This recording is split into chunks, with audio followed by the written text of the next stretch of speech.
முதலாவது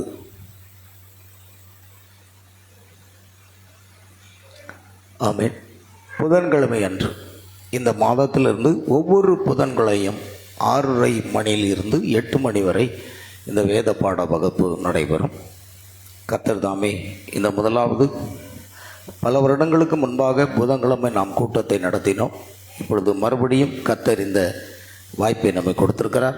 நாம் ஆண்டவரோடு நெருங்கி ஜீவிப்பதற்கு அது ஏதுவாக இருக்கும். இன்றைய செய்திக்காக நாம் வாசிக்கக்கூடிய வேத வசனங்கள் யாத்ராகமத்தின் புஸ்தகம் 20ஆம் அதிகாரம் 3 முதல் 6 வசனங்களை யாராவது வாசிக்கலாம்? என்னையன்றி உனக்கு வேறே தேவர்கள் உண்டாயிருக்க வேண்டாம். மேலே வானத்திலும் கீழே பூமியிலும் பூமியின் கீழ் தண்ணீரிலும் உண்டாயிருக்கிறவைகளுக்கு ஒப்பான ஒரு சொரூபத்தை ஆகிலும் யாதொரு விக்கிரகத்தை ஆகிலும் நீ உனக்கு உண்டாக்க வேண்டாம். நீ அவைகளை நமஸ்கரிக்கவும் சேவிக்கவும் வேண்டாம். உன் தேவனாகிய கர்த்தராய் இருக்கிற நான் எரிச்சலுள்ள தேவனாய் இருந்து என்னை பகைக்கிறவர்களை குறித்து பிதாக்களுடைய அக்கிரமத்தை பிள்ளைகளிடத்தில் 3ஆம் 4ஆம் தலைமுறை மட்டும் விசாரிக்கிறவராய் இருக்கிறேன். என்னிடத்தில் அன்பு கூர்ந்து என் கற்பனைகளை கைக்கொள்கிறவர்களுக்கோ 1000 தலைமுறை மட்டும் இரக்கம் செய்கிறவராய் இருக்கிறேன். ஆமேன். வாசிக்கப்பட்ட வேத வசனங்களை கர்த்தர் தாமே ஆசீர்வதிப்பாராக. நம் தலைகளை தாழ்த்தி நாம் ஜெபிப்போம். அன்பின் பரலோக பிதாவே, நன்றியோடு உம்மை துதிக்கிறோம், ஸ்தோத்திரிக்கிறோம். கர்த்தாவே, ஆசீர்வதிக்கப்பட்ட ஆண்டவரே, இந்த அருமையான கர்த்தாவே இரவு வேளையிலும் தேவனுடைய சமூகத்திலே நாங்கள் கடந்து வந்து உம்மை துதித்து உம்மை பாடி உம்மை ஆராதித்து மகிமைப்படுத்தும்படியாக தேவன் தந்த பிரதான கிருபைக்காக நன்றி செலுத்துகிறோம். என் தேவன் நாமம் மகிமைப்படும்படியாக கர்த்தாவே, நாங்கள் வேதத்தை ஆராய்ந்து பாருங்கள், அவைகளால் நித்திய ஜீவன் உண்டென்று எண்ணுகிறீர்களே, என்னை குறித்து சாட்சி கொடுப்பவைகளும் அவைகளே என்று உம்முடைய வேத வசனம் சொல்கிறபடி தேவனுடைய வார்த்தைகளை நாங்கள் தியானிக்கவும் ஆராய்ந்து பார்க்கவும் கர்த்தர் தந்த நல்ல நேரத்துக்காக நன்றி செலுத்துகிறோம். தேவனே, வாசிக்கப்பட்ட வேத வசனங்களை கர்த்தர் ஆசீர்வதித்தாரும். ஆம் கர்த்தாவே, இந்த வேத பாட வகுப்பை தேவன் ஆசீர்வதிப்பீராக. வந்திருக்கிற ஒவ்வொரு தேவ பிள்ளைகளையும் ஆசீர்வதியும். இன்னும் வரக்கூடிய பிள்ளைகள் உண்டானால் தடைகளை நீக்கி கொண்டு வந்து சேர்ப்பீராக. சகல துதி கனமகிமை யாவற்றும் உமக்கு செலுத்துகிறோம். கர்த்தராகிய இயேசு கிறிஸ்துவின் நாமத்தில் கேட்கிறோம் பிதாவே, ஆமென். அல்லேலூயா. கர்த்தருடைய நாமம் மகிமைப்படுவதாக. பிரியமானவர்களே, தேவனுடைய வார்த்தைக்காக நாம் இப்பொழுது கடை செல்ல போகிறோம். தேவன் நமக்கு கொடுத்த அந்த வார்த்தையை கவனிக்கிறோம். யாத்ராகமத்தில் கர்த்தர் தாமே ஆபிரகாமுக்கு கொடுக்கப்பட்ட அந்த வாக்குத்தத்தங்களாக தேவன் பேசி சொல்லிய வசனங்கள், என்னை அன்றி உனக்கு வேறே தேவர்கள் உண்டாயிருக்க வேண்டாம். ஆமென். அல்லேலூயா. ஒருமை. Those ought to have no other gods before me. அல்லேலூயா. என்னை தவிர வேறு தேவர்கள் உங்களுக்கு உண்டாயிருக்க வேண்டாம். பாருங்கள், இந்த இடத்துல தேவன் தேவர்கள் 2 காரியத்தை நம்ம பார்க்குறோம். தேவன் என்றால் காடு என்று சொல்லப்பட்டிருக்கிறது. தேவர்கள் என்றால் காட்ஸ் என்று பன்மையிலே சொல்லப்பட்டிருக்கிறது. தேவன் என்றால் ஒருமையை குறிக்கிறது. காட்ஸ் என்றால் தேவர்கள் என்ற பன்மையை கொடுக்கிறது. அல்லேலூயா. ஆகையால் இங்கு தேவன் என்ன சொல்லுகிறார்? என்னை அன்றி வேறு தேவர்கள் உங்களுக்கு உண்டாயிருக்க வேண்டாம். மேலே வானத்திலும் கீழே பூமியிலும் பூமியின் கீழ் தண்ணீரிலும் உண்டாகி இருக்கிறவர்களுக்கு ஒப்பான ஒரு சொரூபத்தை ஆகிலும் யாதொரு விக்கிரகத்தை ஆகிலும் நீ உனக்கு உண்டாக்க வேண்டாம். கர்த்தர் அருமையை சொல்றார். என்னை அன்றி ஒருமையில் சொல்றார். ஏன்னா தேவன் ஒருவர் தான். அல்லேலூயா.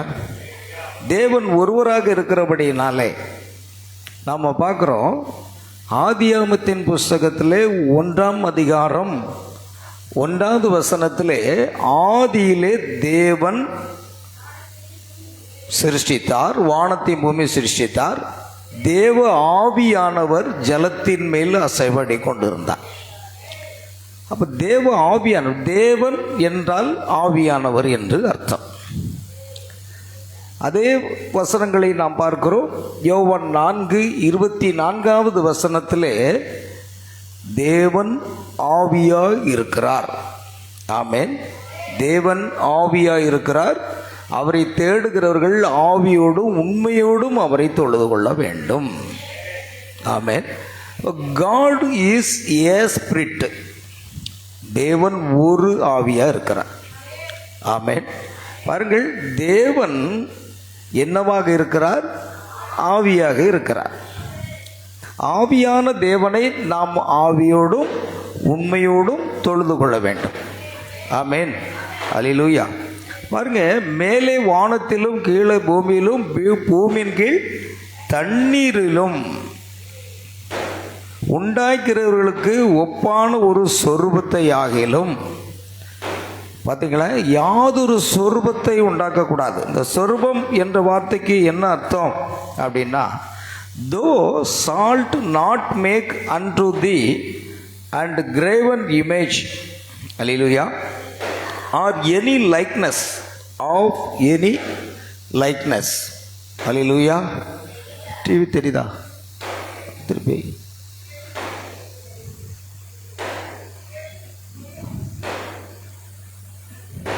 நான் அதை மறந்துட்டேன். கொஞ்சம் கரெக்டாக இருக்கா? நீங்கள் தான் கவனிக்கணும். எனக்கு ஒரு டவுட் வந்துச்சு. இந்த வசனம் தெரியலையே, இவ்வளோ நேரம் நீங்கள் பார்க்கண்டாமா? நீங்கள் தெரியணும். அல்லேலூயா. பாருங்கள், ஒரு நபர் இல்லைன்னா நமக்கு எவ்வளோ கஷ்டங்கள் வருது பாருங்கள். அந்த ஸ்தானத்தை ஈடுபடுத்துறதுக்கு யாருமே இல்லை நம்ம சபையில். அல்லேலூயா. கவனிங்க. இப்போ கவனிக்க கொண்டு வரமா நம்மளே. அப்போது அப்படியானால் மேலே வானத்திலும் கீழே பூமியிலும் பூமியின் கீழ் தண்ணீரிலும் உண்டாகிறவர்களுக்கு ஒப்பான ஒரு சொரூபம் என்ன சொல்லப்பட்டிருக்கிறது?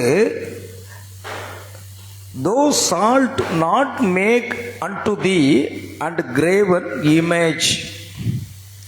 இமேஜ் என்று சொன்னால் சொரூபம் என்று அர்த்தம். சொரூபம் அப்படிங்கிறதுக்கு வார்த்தை என்னன்னா, ஒன்றை மாதிரியாக செய்வது. ஆமென். ஏதாவது ஒரு மனிதன் இருக்கிறார் என்றால் அதை போல செய்வது மாதிரி. அல்லேலூயா. ஆகையால் தான் தேவன் அது என்ன சொல்கிறார் என்றால், ஆதியாகமம் 1 26 வசனத்தில், ஆதியாகமம் 1 26 வசனம்,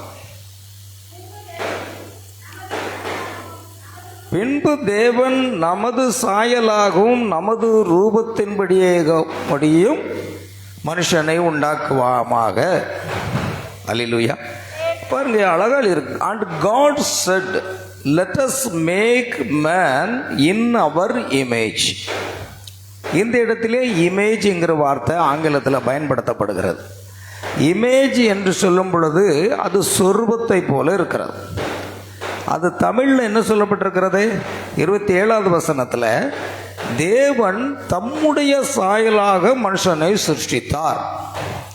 அவனை தேவ சாயலாகவே சிருஷ்டித்தார். தேவன் தம்முடைய சாயலாக. நன்றாக கவனிக்கணும். தேவன் ஒருவர், அவருடைய சாயலாக சிருஷ்டிக்க மனிதன் எத்தனை பேர்? ஒருவன், ஆதாம் தானே. தேவ சாயலாக சிருஷ்டிக்கப்பட்ட மனிதன் ஆதாம் மாத்திரமே. அவர் ஒரே நேரத்தில் கோடிக்கணக்கான மக்களை சிருஷ்டித்திருக்க முடியும். ஆனால் அவர் அப்படி செய்யலை. அவர் ஒருவனை சிருஷ்டித்தார். அல்லேலூயா. பாருங்க, அவனை தேவ சாயலாக சிருஷ்டித்தார். ஆணும் பெண்ணுமாக அவர்களை சிருஷ்டித்தார். இப்போ இதை நம்ம பார்க்குறோம் பிரியமானவர்களே. ஒரே மனிதனில் ஆணின் ஆவியும் பெண்ணின் ஆவியும் இருந்தது. அது தேவ சாயலாக சிருஷ்டிக்கப்பட்ட மனிதன். மனிதன் அப்படித்தான் முதலாவது சிருஷ்டிக்கப்பட்டான். அப்போ தேவன் தம்முடைய சாயலாக, பாருங்க, தேவன் அங்கே ஒருவருக்கு மேற்பட்ட நபர் கிடையாது. எத்தனை பேர் தான்? ஒரே ஒருவர் தான். அவருடைய சாயலாக மனுஷனை சிருஷ்டித்தார். அது ஒருவனை சிருஷ்டித்தார். அல்லேலூயா. இப்போ பாருங்க, நான் ஒரு வசனத்தை உங்களுக்கு எடுக்கிறேன். அதாவது மல்கியா 2:15 வசனம். மல்கியா 2:15. மல்கியா 2:15 வசனத்தில் நீங்கள் பார்க்கும் பொழுது, படைத்தார், அவர் ஒருவனை அல்லவா படைத்தார். ஆவி அவரிடத்தில் பரிபூரணமாய் இருந்தது. பார்த்தீங்களா? அவர் ஒருவனை அல்லவா படைத்தார், ஆவி அவரிடத்தில் பரிபூர்ணமாய் இருந்தது என்று சொல்லப்பட்டிருக்கிறது. அல்லேலூயா. கர்த்தருக்கு மகிமை உண்டாகட்டும். பாருங்க, மிக அருமையான காரியம். அவர் ஒருவனை படைத்தார். ஆமென். ஆதியாகமம் 1:15 இல்லையா? மன்னிக்கும், மல்கியா. பாருங்க, இங்கே நான் சொல்கிறேன் 1:15 வசனத்தை கவனிக்கணும். அவர் மல்கியா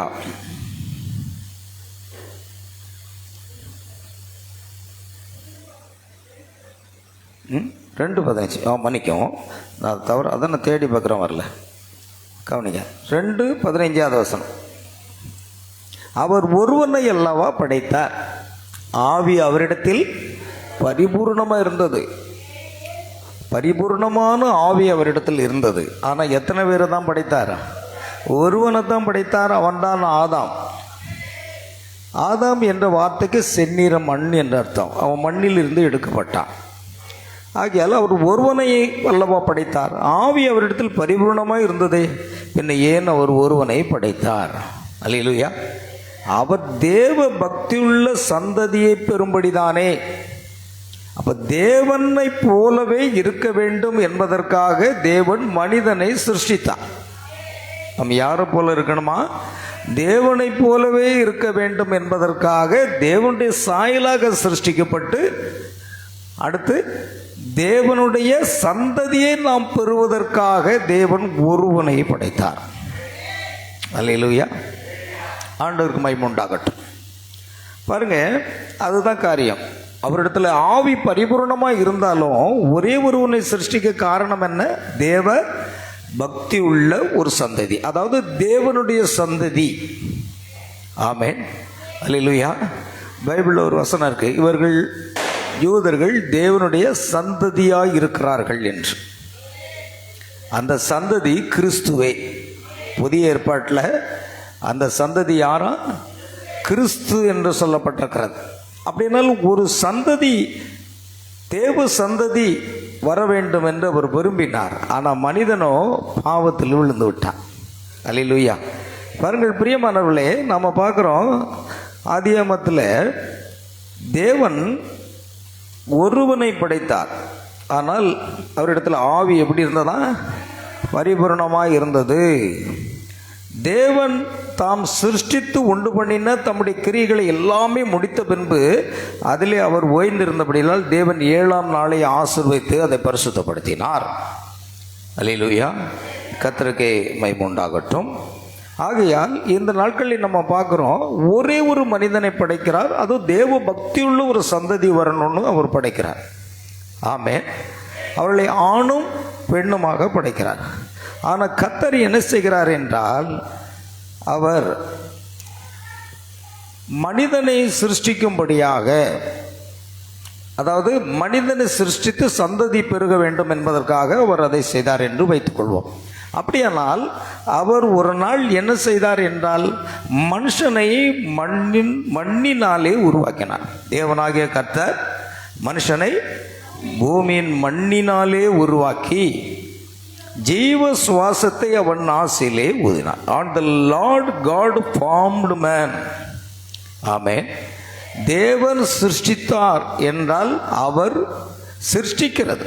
ஒன்றும் இல்லாத வெற்றிடத்தில் ஆமென் உண்டாக கடவது என்று சொல்லும் பொழுது அங்கு உண்டாகிறது. அதுக்கு வேறு தான் என்ன பேருங்க? சிருஷ்டித்தல் என்று பொருள்படும். கர்த்தருக்கு மகிமை உண்டாகட்டும்.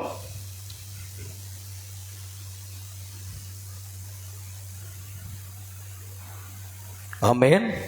சிருஷ்டித்தல் என்ற வார்த்தைக்கு ஒன்றும் இல்லாத வெற்றிடத்திலே உண்டாக கடவுது. ஆமென். அல்லேலூயா. பாருங்க, இந்த உலகத்தில் தேவன் ஒவ்வொன்றா படைக்கும் பொழுது அவர் என்ன சொல்றார்? பூமி உண்டாக கடவுது, வானம் உண்டாக கடவுது, சூரியன் உண்டாக கடவது, நட்சத்திரங்கள் உண்டாக கடவது, சந்திரன் உண்டாக கடவது. ஒன்றும் இல்லாத இடத்துல அவர் இவைகள் எல்லாவற்றையும் என்ன செய்தாரா? சிருஷ்டித்தார். ஆனால் இங்கே நம்ம பார்க்குறோம், தேவன் தேவ சாயலாகத்தான் மனுஷனை சிருஷ்டித்தார். ஆமென். ஆனால் கவனிங்கள் பிரியமானவர்களே, பின்பு அங்கே நடக்கிற சம்பவம் என்ன அப்படின்னா, பூமியின் மண்ணினாலே மனிதனை உருவாக்குகிறார். பூமியின் மண்ணினாலே மனிதனை உருவாக்குகிறார். உருவாக்குதல் அப்படின்னா and the Lord God formed man. ஆமென். நமக்கு தெரியும், 2 மனிதனை போல தெரியும். பூமியில் தோட்டத்தை பண்படுத்துவதற்கு யாரும் இல்லை, மனுஷன் இருந்தது இல்லை என்று எழுதப்பட்டிருக்கிறது 5ஆம் வசனத்தில். நிலத்தை பண்படுத்துவதற்கு இன்னும் தேவன் மழையை பொழிய பண்ணவில்லை, நிலத்தை பண்படுத்த மனுஷனும் இருந்ததில்லை. அப்படியானால் ஆதியாகமம் 26-27 சிருஷ்டிக்கப்பட்ட அந்த மனிதன் எங்கே?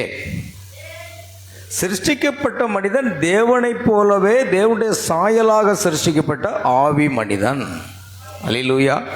அதனால தேவன் என்ன செய்கிறார்னா, மண்ணினாலே, பூமியின் மண்ணினாலே மனுஷனை உருவாக்கி, உருவாக்குதல் என்றால் எதை கொண்டு உருவாக்கினார் மனுஷனை? மண்ணை கொண்டு.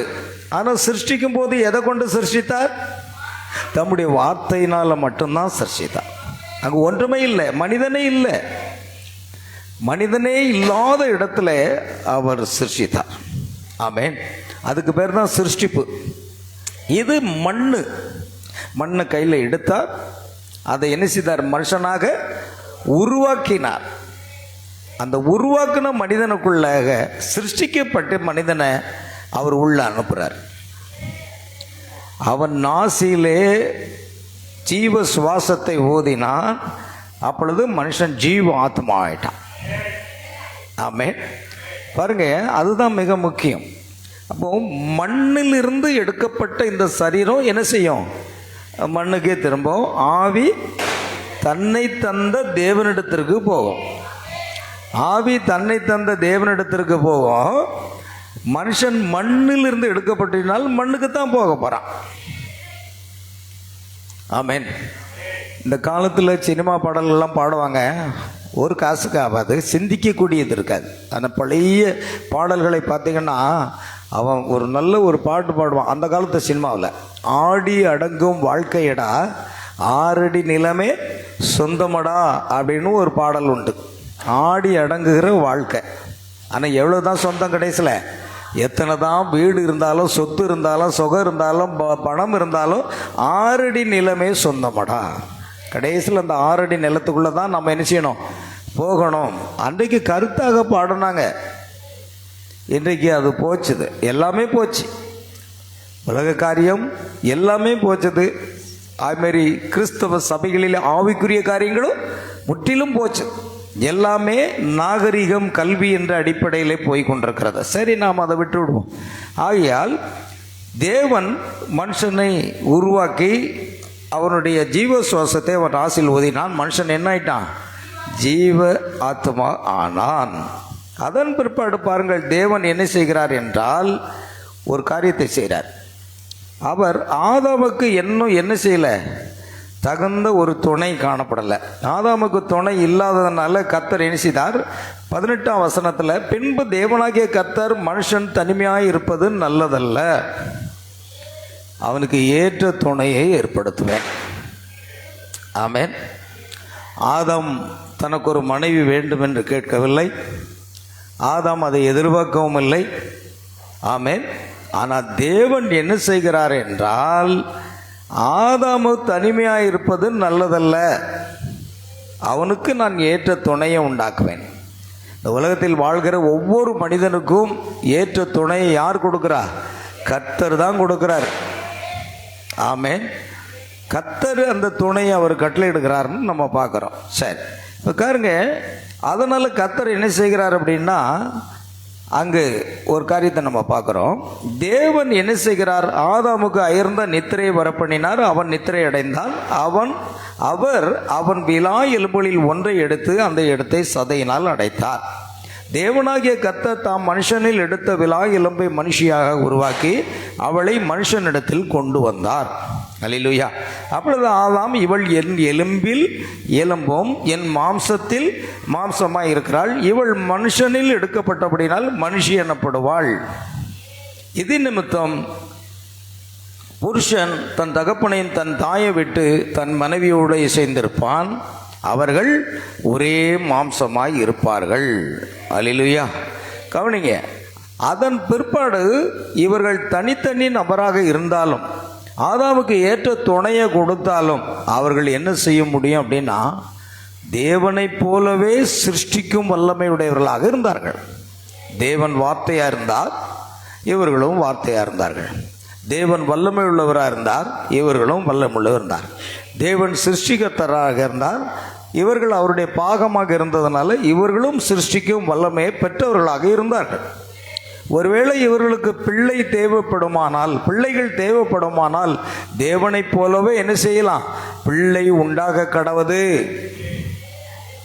ஒரு ஆண் குழந்தை உண்டாக கடவது, ஒரு பெண் குழந்தை உண்டாக கடவது என்று சொல்லி இருந்தால், கட்டளையிட்டிருந்தால் அது அப்படியே ஆயிருக்கும்.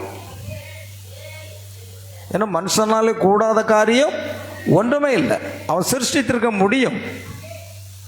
ஆனால் சாத்தான் நயவஞ்சகமாக சர்ப்பத்தின் மூலமாக வந்து ஏவாளை வஞ்சித்து போட்டதுனால, ஆமென், ஏவாளை வஞ்சித்து போட்டதுனால அவர்கள் பாவத்துக்குள்ளாக சென்று விட்டார்கள்.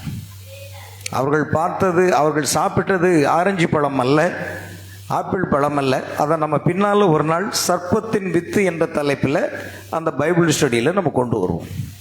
ஆமென். சரி, இப்போ கவனிங்க, இந்த பாவம் வந்த பிற்பாடு தான் அந்த இனச்சுரப்பிகள் என்பது மனிதனுக்கும் பெண்ணுக்கும் வேலை செய்ய ஆரம்பித்தது. அப்போ தேவ சாயலை அவர்கள் இழந்து விட்டார்கள். ஆமென். தேவ சாயலை இழந்ததுனால அங்கே என்ன நடந்தது? தேவன் தாமே ஏதேன் தோட்டத்தை விட்டு அவர்களை துரத்தினார் என்று நாம் பார்க்கிறோம். அல்லேலூயா. பாருங்க, இங்கே நம்ம பார்க்குறோம், அவர்கள் இந்த ஒரு எச்சரிக்கையை கர்த்தர் கொடுத்தார். சரி, இப்பொழுது நாம் அது முக்கியமில்லை, நம்முடைய செய்திக்கு நேராக வருவோம். ஆகையால் தேவன் என்ன செய்தார்னா, இவர்கள் பாவம் செய்த பிற்பாடு ஏதேன் தோட்டத்தை விட்டு அவர்களை என்ன செய்தாராம்? துரத்தினார் என்று எழுதியிருக்கிறது.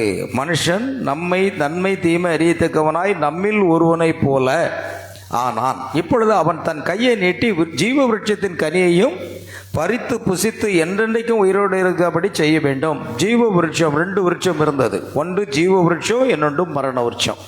ஒன்று தேவன், இன்னொன்று சாத்தான். அல்லேலூயா. சரி, அது நாம் பின்னால் பார்க்கலாம். ஆகையால் பிரியமான தேவனுடைய பிள்ளைகளே, அவன் எடுக்கப்பட்ட மண்ணை பண்படுத்த தேவனாய் கர்த்தர் அவனை ஏதேன் தோட்டத்திலிருந்து அனுப்பிவிட்டார். ஆமென். அவன் வெளியே கொண்டு செல்லப்பட்டான் என்று நாம் பார்க்கிறோம். சரி, இப்போ நம்ம கவனிங்க, நம்முடைய சப்ஜெக்ட் வருவோம். இப்போ தேவன் அவர் என்ன செய்தாரா? ஒருவனை படைத்தார், தேவ சாயலாக சிருஷ்டித்தார். அப்படின்னா தேவன் ஒருவர் என்று வேதம் சொல்லுகிறது. அவர் ஆவியானவராக இருந்தார். ஆனால் இந்த ஆவியான தேவன், அல்லேலூயா, இந்த ஆவியான தேவனை குறித்து வேதத்தில் அநேக காரியங்களை நம்ம பார்க்கலாம். ஒரே தேவன். நேற்று தினத்தில் ஒரு சகோதரர் பாண்டிச்சேரியிலிருந்து என்னோடு பேசினார். தேவன் ஒருவர் என்று நான் அறிந்து கொண்டேன். தேவன் பிதா, குமாரன், பரிசுத்த ஆவி என்ற மூவர் அல்ல. அவர் எத்தனை பேர்? ஒருவர் தான் என்று பழைய ஏற்பாட்டில் சொல்லப்பட்டிருக்கிறது. ஆனால் புதிய ஏற்பாட்டில் வரும்பொழுது தான் பிதா, குமாரன், பரிசுத்த ஆவி என்று வருகிறது. ஆனால் பழைய ஏற்பாட்டில் அப்படி அல்ல. ஆமென். நீங்கள் வேண்டுமானால் வேதத்தில் நாம் ஏசாயா தீர்க்கதரிசியின் புஸ்தகத்தை நாம் செல்லலாம். ஏசாயா தீர்க்கதரிசியின் புஸ்தகத்தில்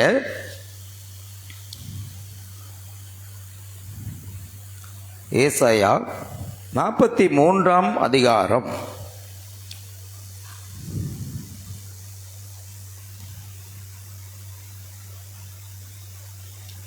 43ஆம் அதிகாரம் 1வது வசனத்தை வாசிப்போம். 6வது வசனம். நான் வடக்கை நோக்கி கொடு என்றும் தெற்கை நோக்கி வைத்திராதே என்றும் சொல்லி. இல்லை, அந்த வசனம் இல்லை. ஏசாயா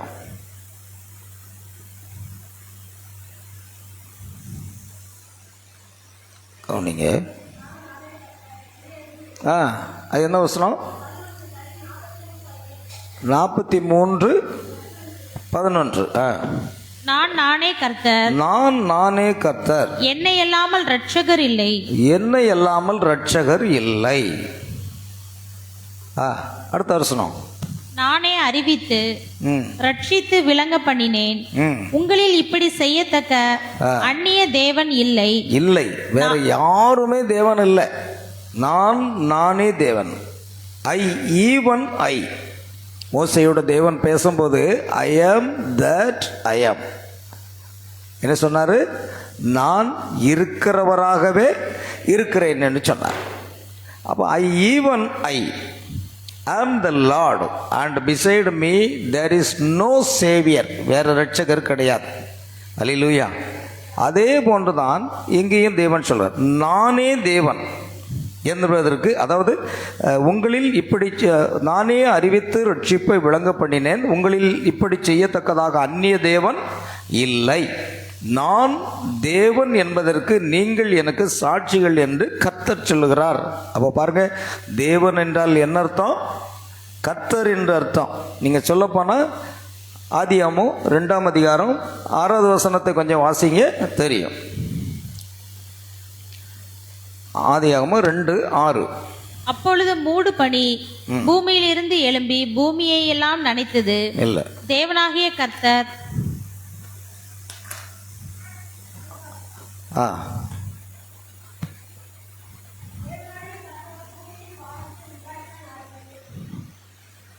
நான் சொல்கிறேன் ஒரு வசனம். ஆதியாகமம் 2 தானே, 1ஆம் அதிகாரம் நினைக்கிறேன். 1ஆம் அதிகாரம்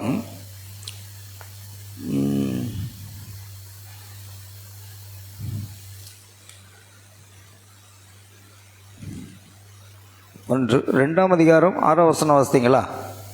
இல்லையா? அது இல்லை, அந்த வசனம் இல்லை. நான், அதாவது தேவனாகிய கர்த்தர். 7ஆம் வசனம், மன்னிக்கவும், 7ஆம் வசனம் வாசிங்க. தேவனாகிய கர்த்தர் மனுஷனை பூமியின் மண்ணினாலே உருவாக்கி ஜீவ சுவாசத்தை அவன் நாசியிலே ஊதினார். சரி, பாருங்க, இந்த இடத்துல ஆதியிலே தேவன் வானத்தையும் பூமியையும் சிருஷ்டித்தார். அடுத்து தேவ ஆவியானவர் ஜலத்தின் மேல் அசைவாடி கொண்டிருந்தார். அப்போ தேவன் யாரா இருக்கிறாரு? ஆவியா இருக்கிறார். ஆனால் அதே தேவன் மனுஷனை சிருஷ்டிக்க பிற்பாடு அவர் தேவனாகிய கர்த்தர் என்று அழைக்கப்படுகிறார். புரிகிறதா? தேவன், தேவனாகிய கர்த்தர், கர்த்தராகிய இயேசு, கர்த்தராகிய இயேசு கிறிஸ்து. பாருங்கள், அந்த ஒரே தேவன் தான். அல்லேலூயா. இப்போ கவனிங்க, இன்னும் ஏசாயா 43ஆம் அதிகாரத்துக்கு வருவோம். நானே தேவன், நாள் உண்டாகாததற்கு முன்னும் நானே இருக்கிறேன், நான் இருக்கிறவராகவே இருக்கிறேன் என்று சொன்னவர் இங்கு நானே இருக்கிறேன், என் கைக்கு தப்பிக்கத்தவன் இல்லை என்று அழகா சொல்றார். அப்போ பாருங்க, இந்த இடத்துல அருமையான ஒரு வசனத்தை நம்ம பார்க்குறோம். என்னை அல்லாமல் வேறு இரட்சகரே கிடையாது. ஆமென். அருமையான ஒரு வார்த்தை. அவரை தவிர வேறு சேவியர் கிடையாது. And beside me there is no saviour. அல்லேலூயா. கர்த்தருக்கு மகிமை உண்டாகட்டும். அதே ஏசாயா தீர்க்கதரிசியின் புஸ்தகத்தில் 46ஆம் அதிகாரம்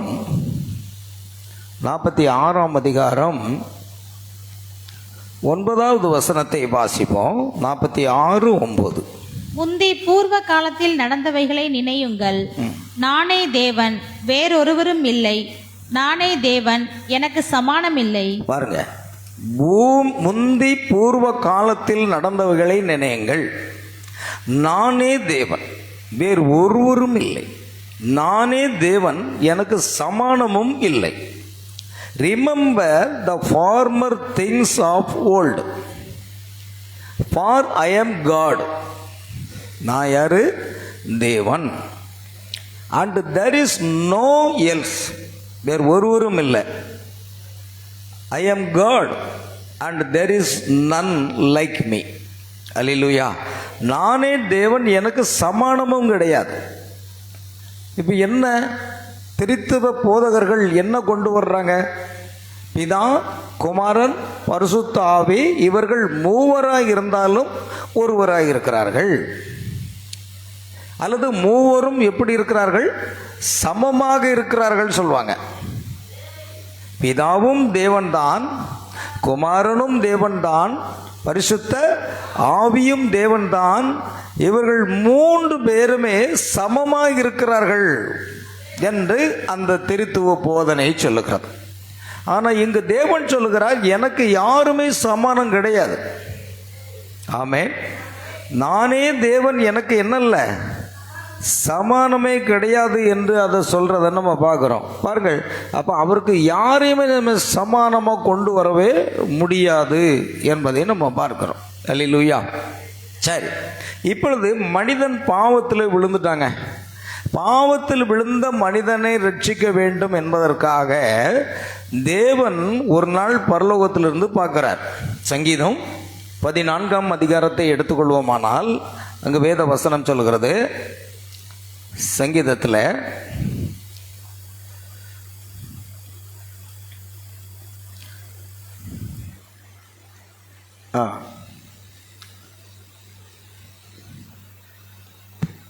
தேவனை தேடுகிற உணர்வுள்ளவன் உண்டோ என்று பார்க்க கர்த்தர் பரலோகத்தில் இருந்து மனுபுத்திரரை கண்ணோக்கினார். தேவன் இல்லை என்று மதிகெட்டவன் தன் இருதயத்தில் சொல்லிக் கொள்கிறான். அவர்கள் தங்களை கெடுத்து அருவருப்பான கிரியைகளை செய்து வருகிறார்கள். நன்மை செய்கிறவன் ஒருவனும் இல்லை.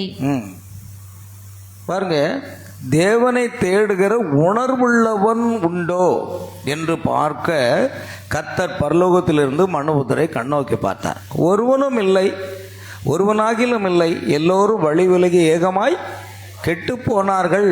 நன்மை செய்கிறவன் இல்லை, ஒருவனாகிலும் இல்லை. ஆமென். அப்ப எல்லாரும் பாவம் செய்து கெட்டு போனதுனால மறுபடியும் முதல் மனிதனாகிய ஆதாமுடைய ஸ்தானத்துக்கு கொண்டு வர வேண்டுமானால் என்ன செய்யப்பட வேண்டும்? பாவ நிவாரணம் அங்கு செலுத்தப்பட வேண்டும். அல்லேலூயா. இப்போ பாவ நிவாரணம் செலுத்தப்பட வேண்டுமானால் அதற்கு என்ன செய்ய வேண்டும்? தேவன் அதுக்கு ஒரு வழியை உண்டு பண்ணினார். என்ன? மோசேயின் இடத்தில் சொன்னார், நீங்கள் உபாகமம் 16ஆம் அதிகாரத்தில் அவர் என்ன சொல்றாருன்னா, அருமையான ஒரு வார்த்தையை சொல்றாரு. உபாகமம் 16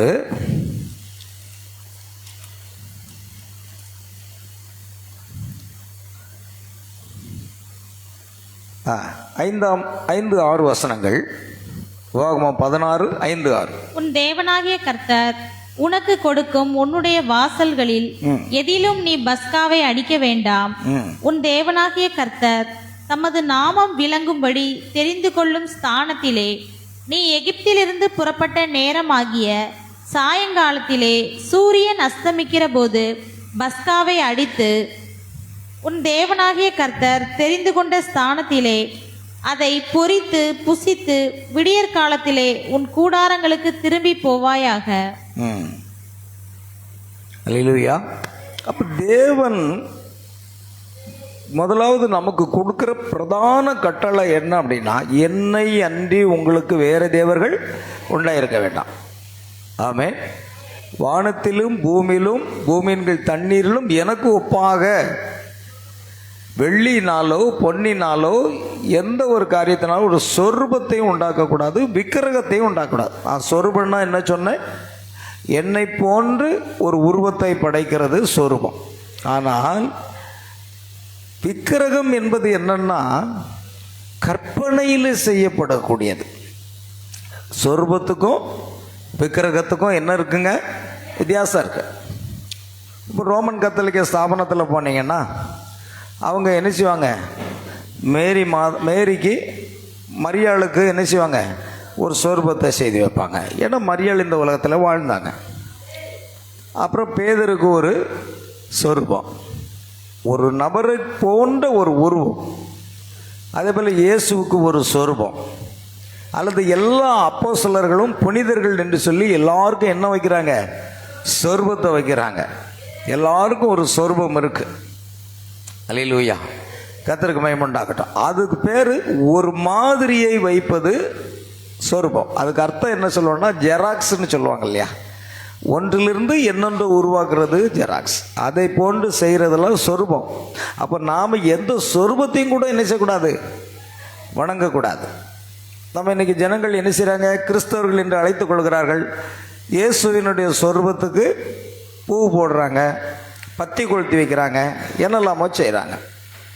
அதே போல் புனிதர்கள் அந்தோனியார், சவேரியார், இந்த மாதிரி புனிதர்களுக்கெல்லாம் அவர்கள் என்ன செய்கிறாங்கன்னா மன்றாட்டுகளை வைத்து வணங்கி அவர்களுக்கு சப்பர பவனிகளை எல்லாம் ஏறெடுத்து அவர்கள் சொரூப வழிபாடுகளை செய்கிறார்கள். ஆனால் தேவன் சொல்லுகிறார், எனக்கு ஒப்பாக எந்த சொரூபத்தையும் நீங்கள் உண்டாக்கக்கூடாது, அதை வணங்கவும் கூடாது. அடுத்து யாதொரு விக்கிரகத்தை ஆகிலும் உண்டாக்கக்கூடாது. பாருங்கள், அதே யாத்ராகமம் 20ஆம் அதிகாரம் 23ஆம் வசனம் என்ன சொல்லுகிறது? யாத்ராகமம் 20:23. நீங்கள் எனக்கு ஒப்பாக வெள்ளியினாலே தெய்வங்களையும் பொன்னினாலே தெய்வங்களையும் உங்களுக்கு உண்டாக்கவே வேண்டாம். பாத்தீங்களா, நீங்கள் எனக்கு ஒப்பாக வெள்ளியினாலே தெய்வங்களையும் பொன்னினாலே தெய்வங்களையும் உண்டாக்க வேண்டாம். நீங்கள் வெள்ளியினால் செஞ்சாலும் சரி, களிமண்ணில் செஞ்சாலும் சரி, அல்லது தங்கத்தினால பொண்ணுனால செய்தாலும் சரி, நீங்கள் அதை என்ன செய்ய வேண்டாம், அதை உண்டாக்க வேண்டாம். அதை நீங்கள் என்ன செய்ய வேண்டாம், நமஸ்கரிக்கவும் வேண்டாம், வணங்கவும் வேண்டாம். இதுதான் பிரதான கட்டளை. சொரூப வழிபாடு கூடவே கூடாது. இன்றைக்கி அந்தோணியாருன்னு சொல்லி ஒரு கோயிலை கொண்டு வச்சு ஜனங்கள் போய் அங்கே வணங்குறாங்க, பூவை போடுறாங்க, பூசை பண்ணுறாங்க. அது மிகப்பெரிய தவறு. ஏன்னா ஆண்டவருடைய பிரதான வார்த்தையை என்னை அன்றி உனக்கு வேறு. அப்போ ஆராதிக்கக்கூடியவர் யார் தான்? இயேசு கிறிஸ்து மட்டும்தான். தேவன் ஒருவரே ஆராதிக்கப்படத்தக்கவர். அப்போங்க நம்ம பார்க்குறோம், இப்போ தேவன் ஒரு வழியை அந்த ஜனங்களை கொண்டு பண்ணணும், பாவத்தில் விழுந்த ஜனங்களை மீட்டு கொண்டு வரணுங்கிறதுக்காக அவர் என்ன செய்தார்? முதலாவது ஒரு வழியை செய்தார். என்ன செய்யுங்க, அந்த இஸ்ரவேல் ஜனங்கள் எகிப்தை விட்டு வெளியே வரும் பொழுது வீட்டுக்கு ஒரு ஆட்டை என்ன செய்து தேர்ந்தெடுத்து அதை பலி செலுத்தி என்ன செய்யணும், அந்த ஆட்டினுடைய இரத்தத்தை நிலைக்கால்களிலும் மேற்சட்டத்திலும் பூச வேண்டும் என்று ஒரு நிவாரணத்தை கொடுத்தார். ஏன்னா மனிதன் பாவத்திற்கு காரணமாக இருந்தது என்னன்னா இரத்தமாக இருந்தது. ஆத்துமாக்களுக்காக பாவ நிவர்த்தி செய்வது இரத்தம். அதனால்தான் எல்லா புற மதஸ்தர்களும் கூட கோழியினுடைய இரத்தத்தை சிந்துறாங்க, ஆட்டுக்குட்டியினுடைய இரத்தத்தை பலியிடுறாங்க, மாடு பலியிட்டு இரத்தத்தை சிந்துறாங்க. இரத்தத்தின் மூலமாக தான் மனிதன் பாவத்திலே விழுந்தான். ஒரு பழத்தை சாப்பிட்டதுனால மரணம் வராது. அல்லேலூயா. அதனால் பிரியமானவர்களே, தேவன் என்ன செய்தார்? மனுஷனை மறுபடியும் அந்த ஸ்தானத்துக்கு கொண்டு வரணும். அதுதான் அவருடைய காரியம். அதனால் அந்த வழியில் கொண்டு வருவதற்கு அவர் என்ன செய்தார்னா, இந்த உலகத்திலே ஒரு மனிதனாக அல்லது ஒரு மனிதனாக அவர் இந்த பூமிக்கு வர வேண்டியதாக இருந்தது. இப்போ நீங்கள் சொல்லிங்கன்னா நம்ம ஒரு பாடு பாடுவோம், ஆவியான தேவனுக்கு என்ன இல்லை, ரூபம் ஒன்றும் இல்லையே, ஆகையால் சொரூபம் ஒன்றும் இல்லையேன்னு சொல்லுவோம். ஆனால் உண்மைதான், அவருக்கு ஒப்பாக சொரூபம் செய்யக்கூடாது. விக்கிரகம் என்பது என்னன்னு சொன்னா கற்பனையில் செய்கிறது. அதான் அவர் கண்ணதாசன் பாடினார், கற்பனை என்றாலும் கற்சிலை என்றாலும் என்று தான் பாடினார். அது கற்சிலன்னே அவர் பாடுறார். நம்ம பாடுறனா அடிக்க வந்துடுவான், அவர் எழுதி பாடின பாட்டு கற்சிலை, அது கற்பனையில் ஏற்படுத்தப்பட்டது அப்படின்னு சொல்லி அவருமே சொல்கிறார். அப்போ சிலை என்பது, விக்கிரகம் என்பது கற்பனையில் செய்கிறது. அல்லேலூயா. பாருங்கள், ரெண்டுக்குள்ள வித்தியாசம் தெரிஞ்சுக்கணும். இப்போ தேவன் என்ன செய்கிறார்னா, அவர் ஆவியாக தான் இருக்கிறாரு. ஆனால் ஆவியான தேவனை ஒருவனும் ஒரு காலம் கண்டதில்லை. மோசே அவரை பார்க்க வேண்டும் என்று ஆசைப்பட்டான். சரிதானா? அல்லேலூயா. அப்போ கர்த்தர் என்ன செய்தார்? என் தயை கடந்து போகும், நான் அந்த கன்மலையின் மேல் நிற்பேன், நீ என்ன செய், கன்மலையிற்கு நான் போகும்பொழுது என் பின்புறத்தை நீ காண்பாய் அப்படின்னு சொல்கிறார். அப்போ தேவனுக்கு என்ன இருக்கு சொல்லுங்க, வாய் திறந்து. ஒரு உருவம் இருக்கிறது. ஏன்னா அங்கே நம்ம யாத்ராமத்தில் பார்க்குறோம், யாத்ரா 33 என்று நினைக்கிறேன். யாத்திரை 33 எடுத்தால் வாசிக்கலாம். நின்னை வசனம் எதுவுமே நான் குறித்து கொண்டு வரல. யாத்திரை 33 அப்பொழுது அவன், உம்முடைய மகிமையை எனக்கு காண்பித்தருளும் என்றான். அதற்கு அவர், என்னுடைய தயையை எல்லாம் நான் உனக்கு முன்பாக கடந்து போக பண்ணி கர்த்தருடைய நாமத்தை உனக்கு முன்பாக கூறுவேன். எவன் மேல் கிருபையாயிருக்க சித்தமாயிருப்பேனோ அவன் மேல் கிருபையாயிருப்பேன். எவன் மேல் இரக்கமாயிருக்க சித்தமாயிருப்பேனோ அவன் மேல் இரக்கமாயிருப்பேன் என்று சொல்லி, நீ என் முகத்தை காண மாட்டாய், ஒரு மனுஷனும் என்னை கண்டு உயிரோட இருக்கக்கூடாது என்றார். நிறுத்துவோம். நீ என் முகத்தை காண மாட்டாய். அப்ப ஆவியான தேவனுக்கு எப்படி முகம் இருந்தது? ஆமென். ஆவியான தேவனுக்கு ஒரு முகம் இருந்ததா? அவர் சொல்லுகிறாரே, என் முகத்தை நீ பார்க்க மாட்டாய், என்னை கண்டு ஒருவரும் உயிரோடு இருக்கக்கூடாது. அவரவு சர்வ வல்லமுள்ள தேவன். அப்படிப்பட்ட தேவன் அங்க என்ன சொல்றாரு? பின்னும் கர்த்தர், இதோ என்னண்டையில் ஒரு இடம் உண்டு, நீ அங்கே கன்மலையில் நில்லு. பாத்தீங்களா? நீ அந்த கன்மலையின் மேல் நில்லு. என் மகிமை கடந்து போகும்போது நான் உன்னை அந்த கன்மலையின் வெடிப்பிலே வைத்து, என் மகிமை கடந்து போகும்போது நான் உன்னை அந்த கன்மலையின் வெடிப்பிலே வைத்து, நான் கடந்து போகும் மட்டும் என் கரத்தினால் உன்னை மூடுவேன். என் கரத்தினால் உன்னை மூடுவேன். பின்பு என் கரத்தை எடுப்பேன். அப்பொழுது என் பின்பக்கத்தை காண்பாய். என் பின்பக்கத்தை காண்பாய். என் முகமோ காணப்படாது. என்று சொன்னார். ஆவியான தேவனா இருந்தா, ஆவியா மட்டும் இருந்தா நம்ம எப்படி முகத்தை பார்க்க முடியும்? சரி, நம்ம பின்புறத்தை எப்படி பார்க்க முடியும்? அல்லேலூயா. பாருங்கள், அவர் என்ன சொல்றாருன்னா, என் மகிமை கடந்து போகும்போது நான் உன்னை அந்த கண்மணியில் வெடிப்பில் வைத்து நான் கடந்து போக மட்டும் என் கரத்தினால் மூடுவேன். நீ என்ன செய்வாய்? என் கரத்தை எடுக்கும் பொழுது என் பின்பக்கத்தை நீ காண்பாய், என் முகத்தை என்ன செய்ய மாட்டாய்? காண மாட்டாய். அப்ப தேவனுக்கு என்று உருவம் இருக்கிறதா இல்லையா? இருக்கிறது. இல்லைன்னா என் முகத்தை காண மாட்டாய் என்று சொல்ல முடியாதே. ஆனால் மோசே என்ன செய்தான்? அவருடைய பின்புறத்தை பார்த்தான். சரிதானே? அப்படின்னா நீங்கள் நல்ல கவனிச்சிங்கன்னா, சரி, ஒரு நாள் ஒரு காரியத்தை சொல்லி இன்றைக்கு நான் நிறைவு செய்வேன். ஒரு நாள் ஆபிரகாம், மோசேனுக்கு பின்னால் வந்த ஆபிரகாம், மன்னிக்கும், மோசைக்கு முன்பிருந்த ஆபிரகாம், பின்னால் அல்ல, ஆபிரகாமுக்கு பிறகுதான் ஆபிரகாமுடைய சந்ததி எகிப்தில் இருந்தது. அங்கு தான் மோசை பிறந்தான். ஆபிரகாம், அதாவது மோசைக்கு முன்பிருந்த ஆபிரகாம் ஒரு நாள் மம்ரே என்ற சமபூமியில், ஆதியாகமம் 18ஆம் அதிகாரத்தில் நம்ம பார்க்குறோம்.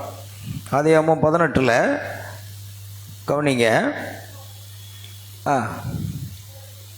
18ஆம் அதிகாரம் வாசிங்க. வச்சுடா.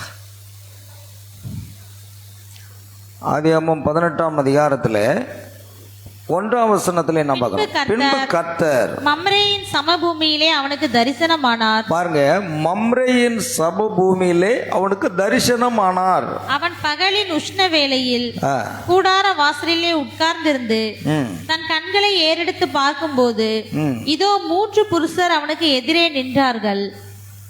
அவர்களை கவனிக்கணும். இது ஆதியாகமத்தில் நம்ம பார்க்கிறோம். பின்பு கர்த்தர் மம்ரேயின் சமபூமியிலே ஆபிரகாமுக்கு தரிசனமானார். Hallelujah. And the Lord appeared unto him in the plains of Mamre, and he sat in the tent door in the heat of the day. Hallelujah. அந்த உஷ்ணமான வேளையில் ஆபிரகாம் தன் கூடார வாசலிலே கண்களை ஏறெடுத்த போது 3 புருஷர்கள் அங்கே வருகிறார். அல்லேலூயா. 3 புருஷர்கள், 3 மனிதர்கள் அங்கு வருகிறார்கள். அதில் ஒருவர் யாருங்க? கர்த்தர். ஆமென். ஆபிரகாமுக்கு கர்த்தர் தரிசனமானார். அல்லேலூயா. அப்ப தரிசனமாகிறார் என்றால் அவருக்கு என்ன இருக்கிறது? ஒரு உருவம் இருக்கிறது. அவருக்கு உருவம் இல்லைன்னா நாம பார்க்க முடியாதே. அவர் ஆவியா இருந்தா எப்படி பார்க்க முடியும்? நாம் காற்றை சுவாசிக்கிறோம். ஆமென். அல்லது நீங்கள் உட்கார்ந்துருக்கிற இடத்துல அந்த ஃபேன் ஓடிக்கிட்டு இருக்கு, அதுலேருந்து என்ன வருது? காற்று வருது. அந்த காற்றை நீங்கள் உணர முடிகிறது, சரிதானா? அந்த காற்று உங்கள் மேல் படுகிறதை நாம் உணர்கிறோம். ஆனால் காற்றை நாம் காண முடியுமா? காண முடியாது. அல்லேலூயா. அப்போ தேவன் ஆவியாக இருந்தால் நாம் அவரை காண முடியாது. ஆனால் கர்த்தர் ஆபிரகாமுக்கு என்ன செய்தாரா? தரிசனமானார். தரிசனம் மாட்டது மட்டும் இல்லை, தன் கண்களை ஆபிரகாம் எடுத்து பார்க்கும் பொழுது இதோ 3 புருஷர். எத்தனை பேருங்க? 3 புருஷர் அவனுக்கு எதிரே நின்றார்கள். அவர்களை கண்டவுடனே அவன் கூடார வாசலிருந்து அவர்களுக்கு எதிர்கொண்டு ஓடி தரை மட்டும் குனிந்து, ஆண்டவரே, உம்முடைய கண்களில் எனக்கு கிருபை கிடைத்ததனால் நீர் உமது அடியனை விட்டு கடந்து போக வேண்டாம். எங்க பார்த்தீங்க, ஆண்டவரே என்று ஒருமையில் அழைக்கிறார். அங்கு ஆங்கிலத்தில் and set my Lord. Amen. And set my Lord, LORD பெரிய எழுத்தை நீங்க பார்க்கலாம். வேதாகமத்தில் லார்டுங்கிற வார்த்தை பெரிய எழுத்து வருதுன்னா அது கர்த்தர். சின்ன எழுத்து வந்தீங்கன்னா அதுக்கு லார்டு என்ற வார்த்தைக்கு பிரபு என்று கூட பைபிளில் இருக்கிறது. கேனான் பிரபு, அந்த பிரபு, இந்த பிரபு, பிரபுக்கள் அப்படின்லாம் இருக்குது. அது சின்ன எல் போட்டிருக்கோம், சிறிய எல், ஸ்மால் எல். இது பெரிய LORD கொட்டை எழுத்துக்கள் இருந்தால் இது யாரு? கர்த்தர் தாமே. அதனை கவனிக்கணும். அதுதான் அன்றைக்கு கூட நான் சொன்னேன், தேவ தூதன் என்பதற்கும் தூதனானவர் என்பதற்கும் என்ன இருக்கு? வித்தியாசம் இருக்கு. அல்லேலூயா. சரி, இப்பொழுது நாம் கவனிப்போம். ஒரு 2 பாயிண்ட் நம்ம சொல்லி கொண்டு போகும். பழைய ஏற்பாட்டிலே இருந்து நம்ம புதிய ஏற்பாட்டுக்கு வரலாம். கவனிங்க. அங்கு ஆண்டவரே உம்முடைய கண்களில், ஆண்டவரே என்று ஒருமையில் அழைக்கிறார். வந்தது எத்தனை பேர்? 3 பேர் வந்தாங்க. அது ஒருவர் தேவன் என்பதை அறிந்து கொண்டான். இப்போ தமிழில் ஆண்டவரே என்று இருக்கிறது, ஆங்கிலத்தில் லார்டு என்று இருக்கிறது. ஆனால் மூல எபிரேய பைபிளில் அங்கே என்ன சொல்லப்பட்டிருக்கிறதா? எலோகிம் என்று சொல்லப்பட்டிருக்கும். எலோகிம் என்ற வார்த்தைக்கு தன்னில் தானே ஜீவிக்கிறவர் என்று அர்த்தம். ஆமென். அது எலோகிம் என்ற வார்த்தை. சரி, இப்போ பாருங்க. அப்போ எலோகிம் வானத்தையும் பூமியும் சிருஷ்டித்த அதே தேவன் ஆபிரகாமுடைய வீட்டுக்கு வந்தாரா? வந்தார். ஆமென். அல்லேலூயா. அவன் ஆபிரகாம் வீட்டுக்கு வருகிறார். இப்போ கவனிங்க, அவன் என்ன சொல்லுகிறான்? ஆண்டவரே என்று ஒருமையில் அழைக்கிறத நீங்கள் பார்க்கணும். 3 பேரில் அடையாளம் கொண்டு விட்டான். ஒரு முறை நான் பேட்டை என்ற இடத்துல, புதுப்பேட்டை, ஒரு வீட்டில் ஒவ்வொரு மாதமும் முதலாவதோ இரவோ செவ்வாய்க்கிழமை என்று ஒரு கூட்டம் நடத்துவார்கள். வெளியிலிருந்து பல ஊழியர்களை அழைத்து அவர்கள் கூட்டம் நடத்துவார்கள். ஒரு முறை எனக்கு பரிச்சயமாக இருந்த ஒரு சகோதரன் ஸ்டீபன் என்ற பாஸ்டர் இருக்கிறாரு. ஒரு செய்தியில் அவரை நம்ம கூப்பிட்டு கூட்டம் நடத்தோம்னு சொல்லி என்னை அழைத்து கொண்டு தான், இது எத்தனையோ வருடங்களாய், பல வருடங்களாகிவிட்டது, என்னை அழைத்து கொண்டு சென்றார்கள். அந்த கூட்டம், அந்த வீடு ஃபுல்லாக, அங்கே வரைக்கும் எல்லா கிச்சன் வரைக்கும் ஆத்துமக்கள் ஃபுல்லாக இருந்தாங்க. சகோதரர்கள் சகோதரிகள் அதிகமாக இருந்தாங்க. அப்போ அந்த இடத்துல நான் இந்த செய்தியை தான் எடுத்தேன். ஆபிரகாமுக்கு முன்னால் உள்ள அந்த காரியத்தை நான் எடுத்துகிட்டு வந்தேன். அந்த செய்தியை எடுக்கும்போது அவரிடத்தில் ஒரு கேள்வி கேட்டேன். நான் உங்களிடத்தில் ஒரு கேள்வி கேட்க போகிறேன், நீங்கள் எந்த அளவுக்கு வேதத்தை அறிந்திருக்கிறீர்கள் என்று பார்க்கலாம் என்று ஒரு கேள்வியை நான் கொடுத்தேன். என்னவென்றால், ஆபிரகாமுக்கு முன்பாக ஆபிரகாமுடைய வீட்டுக்கு 3 புருஷர்கள் வந்தார்களே, அவர்கள் யார் யாரெல்லாம் வந்தார்கள் அப்படின்னு கேள்வி கேட்டேன். கூட்டம் அமைதியாயிற்று. யாருமே பதில் சொல்லலை. எல்லாரும் அமைதியாக இருந்தாங்க. 3 புருஷர்களும் யார் சொன்ன பொழுது யாருமே பதில் சொல்லலை. ஏன்னா இன்னைக்கு ஜனங்கள் வேதத்தை அறிகிற அறிவு இல்லை. ஆமே. அப்போ அது புரியலை. சரி, அவங்களுக்கு அது புரியலை. ஏன்னா அவங்க சத்தியத்தை அறியலை. ஏன் அறியலை? போதகர்களுக்கு சொல்லி கொடுக்கல. நான் ஜனங்களை குற்றம் சொல்ல மாட்டேன், போதகர்களைத்தான் குற்றம் சொல்வேன். நீங்கள் சத்தியத்தை ஒழுங்காக ஜனங்களுக்கு கற்றுக் கொடுக்க வேண்டும். அப்பொழுது அமைதியாக இருந்த கூட்டத்தின் மத்தியில் அந்த வீட்டினுடைய சகோதரி அவர்கள் திடீர்னு எழுந்து சொன்னார்கள், அது பிதா, குமாரன், பரிசுத்த ஆவி என்று பதில் கொடுத்தார்கள். நான் நிலை குலைந்து போனேன். இந்த அளவுக்கு பைபிளை பற்றி ஒன்றுமே தெரியாமல் இருக்கிறாங்களே. ஆமென். ஆனால் பைபிளில் அதுக்கு பதில் இருக்கிறது. என்ன இருக்கிறதுங்க? பைபிளில் பதில் இருக்கிறது. அவர்கள் பிதா குமாரன் பரிசுத்தாவி என்று சொன்ன உடனே எனக்கு ரொம்ப கஷ்டமாக இருந்தது. என்ன இது, தேவனை கூட அறியாமல் இருக்கிறார்களே ஜனங்கள். ஆனால் பைபிளில் பாருங்கள், நீங்கள் கொஞ்சம் கீழே பார்த்தீங்கன்னா, சரி அப்படியே நம்ம போகலாம். நீங்கள் ஒரு வசனத்தை அப்படியே நீங்கள் கீழே பார்த்தீங்கன்னா 19ஆம் அதிகாரம், ஆதியாகமம் 19ஆம் அதிகாரம்,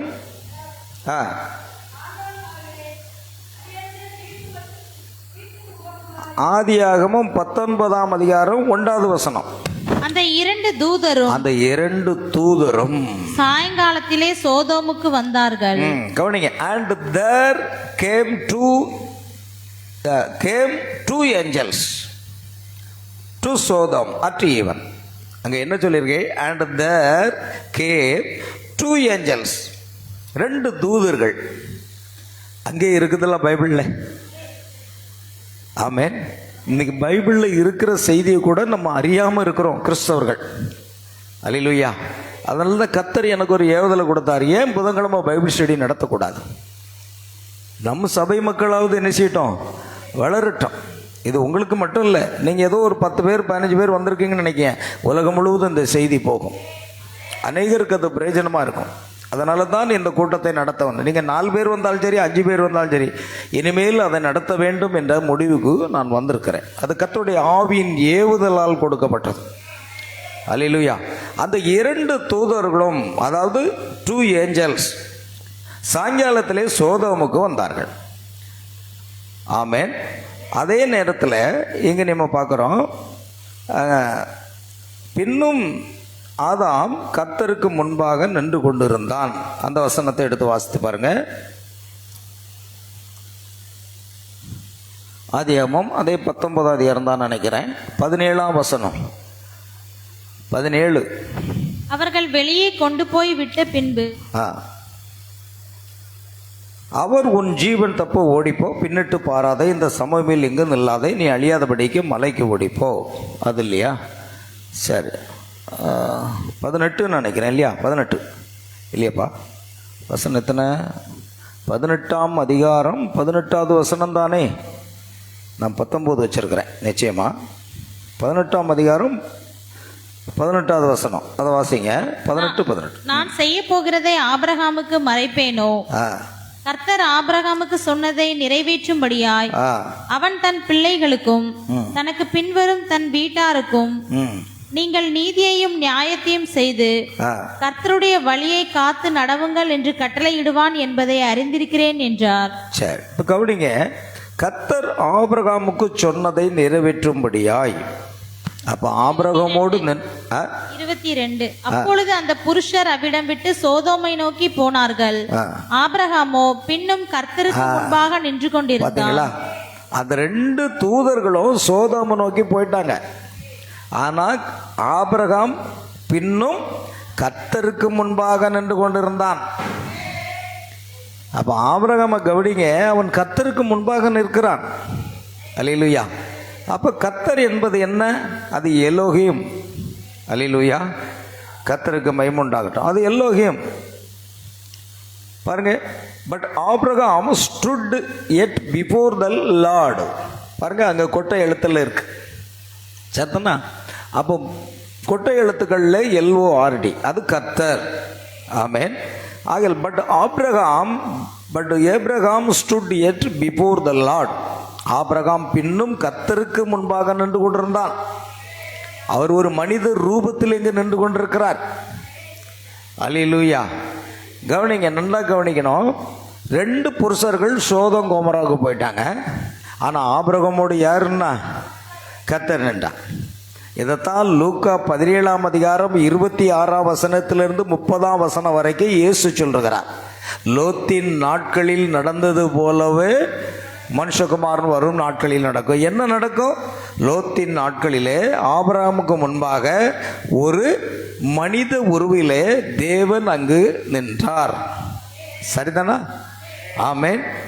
அதே போன்று ஆமென் இந்த கடைசி நாட்களிலும் லோத்தின் நாட்களை போன்று இந்த காலத்திலும் தேவன் ஒரு மனித உருவிலே நம் மத்தியில் என்ன செய்யணும், வர வேண்டும் என்பதை இயேசு சொல்லிட்டு போறார். லோத்தின் நாட்களில் என்ன நடந்தது? தேவன் மனித உருவிலே அங்கே வந்தார். அதே போன்றுதான் பிரியமானவர்களே, இந்த கடைசி நாட்களிலே மனித உருவிலே கர்த்தர் வரணும். சரிதானா இல்லையா? இப்போ கர்த்தர் அங்கே என்ன செய்தார்? அங்கே நம்ம பார்க்குறோம், கர்த்தர் அங்கே பாருங்க, ஒரு காரியத்தை பாருங்க. அதுக்கு முன்னால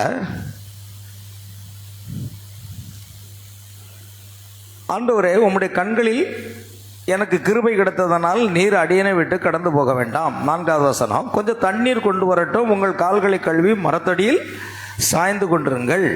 நீங்கள் உங்கள் இருதயங்களை திடப்படுத்தி கொண்டு அப்பம் கொண்டு வருகிறேன், அப்புறம் நீங்கள் உங்கள் வழியே போகலாம் என்று சொல்லி அவன் சொல்லுகிறான். ஆபிரகாம் என்ன செய்கிறான்? தீவிரமாய் என்ன செய்கிறான்?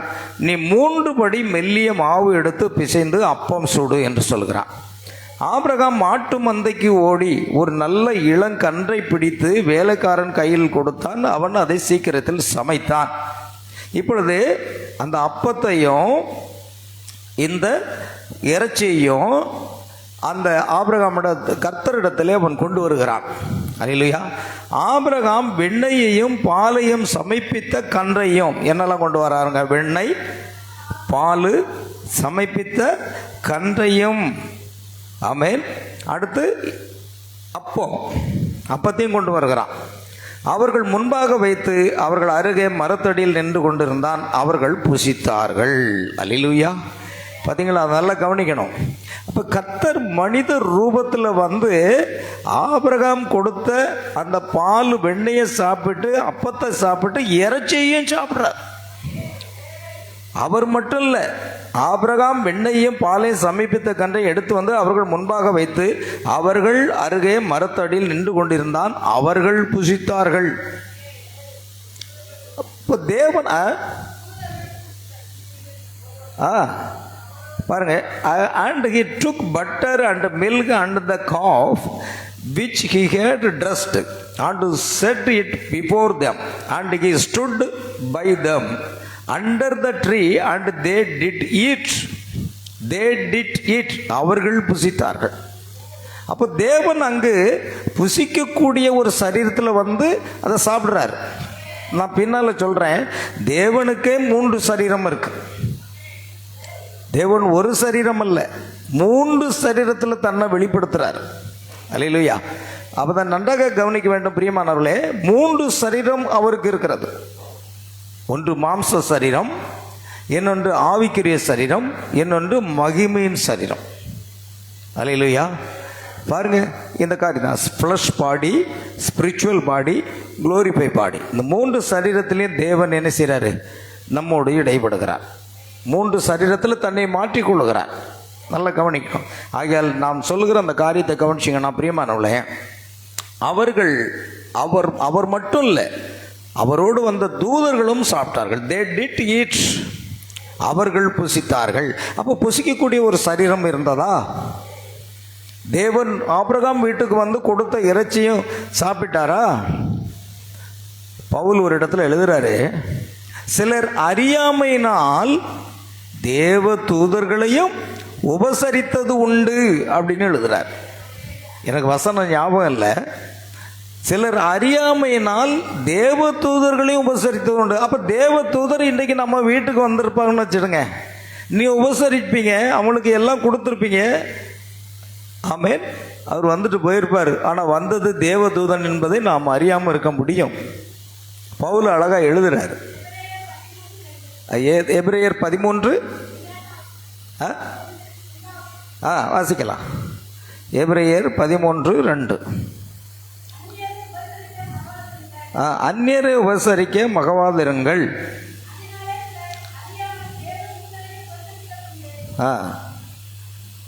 பார்த்தீங்களா? எபிரேயர், மன்னிக்கவும், நான் அதை எடுத்துக்கொள்கிறேன். ஹீப்ரு 13ஆம் அதிகாரமா 13:2 வசனம். சரி, கவனிங்க. அந்நியரை உபசரிக்க மறவாதிருங்கள், அதனாலே சிலர் அறியாமையால் தேவ தூதரையும் உபசரித்தது உண்டு. நம்ம வீட்டுக்கு வருகிற அந்நியரை என்ன செய்யணுங்க? உபசரிக்கணும். அல்லேலூயா. Be not forgetful to entertain strangers, for thereby some have entertained angels, amen, unawares.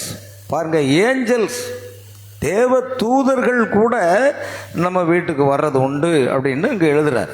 அல்லேலூயா. ஏன்னா ஆபிரகாம் வீட்டுக்கு தேவதூதர்கள் வந்தார்கள், அவர்கள் புசித்தார்கள். ஆமென். அப்போ தேவன் ஒரு மனித ரூபத்தில் வர்றது போல நல்லா கவனிக்கணும். அப்படினால் இந்த லோத்தின் நாட்கள் நடந்தது போல மனுஷகுமாரன் வரும் நாட்களில் நடக்கும் அப்படின்னா, அப்போ அப்படியானால் அவர் இறங்கி வந்து இன்றைக்கும் ஒரு மனிதனாக கடைசி நாட்களிலே மனிதனாக வந்து நாம் கொடுக்கக்கூடிய அப்பத்தை இறைச்சியும் அவர் சாப்பிடுவாரா? தேவன் பொய் சொல்ல ஒரு மனிதன் அல்ல, அவர் பொய் சொல்ல மாட்டார். ஏன்னா லோத்தின் நாட்களில் நடந்தது போல மனுஷகுமாரன் வரும் நாட்களிலும் நடக்கும் என்றால், இன்றைக்கும் தேவன் மனித உருவத்தில் வந்து அந்த ஆகாரத்தை அவர் சாப்பிட்றத நம்ம பார்க்கலாம். அல்லேலூயா. கர்த்தருக்கு மகிமை உண்டாகட்டும். நாம் அடுத்த வாரத்தில் தொடர்ந்து பார்க்கலாம். அடுத்ததாக பார்த்தீங்கன்னா, மோசேக்கு முட்செடியில் தரிசனமானது யார்? அங்கிருந்தே போய் நம்ம புதிய ஏற்பாட்டில் கொண்டு அதை இணைக்க போகிறோம். முதல்ல பழைய ஏற்பாட்டை பார்க்குறோம். அப்போ இன்றைக்கு தேவன் ஒருவரே, தேவன் எத்தனை பேருங்க?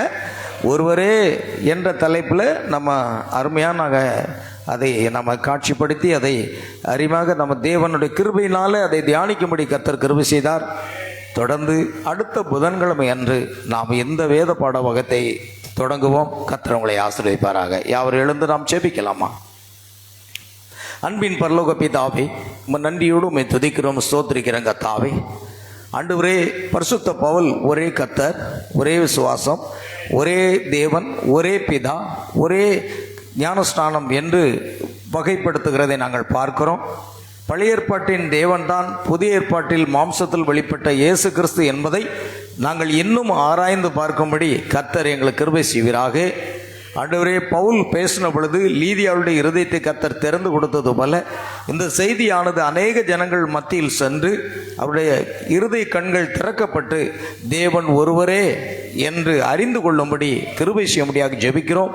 பழைய ஏற்பாட்டு முழுவதுமே தேவன் ஒருவர் ஒருவர் ஒருவர் என்று சொல்லப்படும் பொழுது, புதிய ஏற்பாட்டில் எப்படி தேவன் 3 பேராக மாற முடியும் என்பதை நாங்கள் இன்னும் ஆராய்ந்து பார்க்க அடுத்த புதன்கிழமை 6:30 மணி அளவிலே நாங்கள் கூடி அதை தியானிக்க கர்த்தர் கிருபை செய்ய. ஒவ்வொரு புதன்கிழமையும் ஆண்டவரே இந்த பைபிள் ஸ்டடியை வேத பாட வகுப்புகளை ஆசீர்வதியும். அநேக தேவ பிள்ளைகள் வந்து அதில் கலந்து கொண்டு அந்த ஆசீர்வாதங்களை பெற்றுக்கொள்ள கிருபை செய்ய வேண்டுமா ஜெபிக்கிறோம். ஆண்டவரே, சத்தியத்தை அறிவீர்கள், சத்தியம் உங்களுக்கு விடுதலையாக்கும் என்று சொன்னீர். கர்த்தரை அறிகிற அறிவில் வளருங்கள் என்று வேதம் சொல்கிறது. அப்படியாக நாங்கள் சத்தியத்தை அறிந்து கொள்ளத்தக்கதாக தேவன் எங்களுக்கு கிருபை செய்ய வேண்டுமா ஜெபிக்கிறோம். இந்த ஆராதனையில் கலந்து கொண்ட ஒவ்வொரு சகோதர சகோதரிகள் பிள்ளைகள் அனைவரையும் கர்த்தர் ஆசீர்வதிக்க வேண்டுமா ஜெபிக்கிறோம். உம்முடைய நாமம் மட்டும் மகிமைப்படட்டும். சகல துதி கன மகிமை யாவற்றுமாக செலுத்துகிறோம். கர்த்தராகிய இயேசு கிறிஸ்துவின் நாமத்தில் கேட்கிறோம் பிதாவே, ஆமென். என் ஆத்துமாவே கர்த்தரை ஸ்தோத்ரி, என் முழு உள்ளமேருடைய பரிசுத்த நாமத்தை ஸ்தோத்ரி. என் ஆத்மாவே கர்த்தரை ஸ்தோத்ரி, கர்த்தர் செய்த சகல உபகாரங்களையும் மறவாதே. ஆமென். அல்லேலூயா. கர்த்தராகிய இயேசு கிறிஸ்து உங்கள் ஒவ்வொருவரையும் ஆசீர்வதிப்பாராக. God bless you.